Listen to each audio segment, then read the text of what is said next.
কাকরাবন থানার অন্তর্গত উদয়পুর জামজুরি মোল্লাটিলা এলাকায় গত 2 দিন ধরে নিখোঁজ হওয়া ব্যক্তির মৃতদেহ উদ্ধার।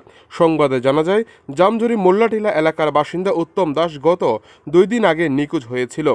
গতকাল ওনার পরিবারের লোকজন কাকরাবন থানায় একটি নিখোঁজের মামলা দায়ের করে। এদিকে রবিবার জামজুরি মোল্লাটিলা এলাকায় দুপুর 12টা নাগাদ স্থানীয় এক মহিলা জঙ্গলে গরু চড়াতে গিয়ে জঙ্গলের মধ্যে একটি মৃতদেহ দেখতে পায়। তখন ওই মহিলা চিৎকার চেঁচামেচি শুরু করে। তৎক্ষণাৎ স্থানীয় গ্রামবাসীরা ঘটনাস্থলে ছুটে এসে মৃতদেহ দেখতে পেয়ে কাকরাবন থানায় খবর দেওয়া হয়। খবর পেয়ে ছুটে আসেন কাকরাবন থানার পুলিশ কর্মীরা।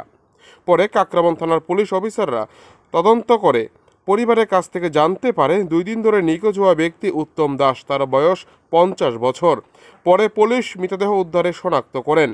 এদিকে মৃতদেহ উদ্ধারকে কেন্দ্র করে ছুটে আসেন গোমতী জেলার অতিরিক্ত পুলিশ সুপার সৌভিক দে। পরে পুলিশ মৃতদেহ উদ্ধার করে গোমতী জেলা টেপানিয়া হাসপাতালে নিয়ে যায় ময়নাতদন্ত করার জন্য। প্রশ্ন উঠছে, কিভাবে উত্তমের মৃত্যু হলো এই গভীর জঙ্গলের ভেতর? এর পেছনে কি রহস্য লুকিয়ে রয়েছে?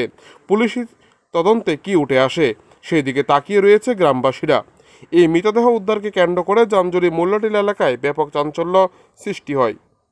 কোন জায়গা বাড়ি? কবে থেকে বাড়ি থেকে মিসিং?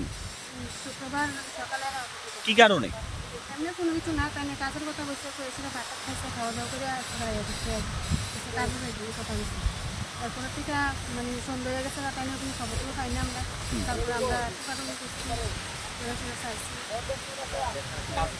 আজকে আজকে পাইছেন 2 দিন পরে? এটা কোন জায়গা?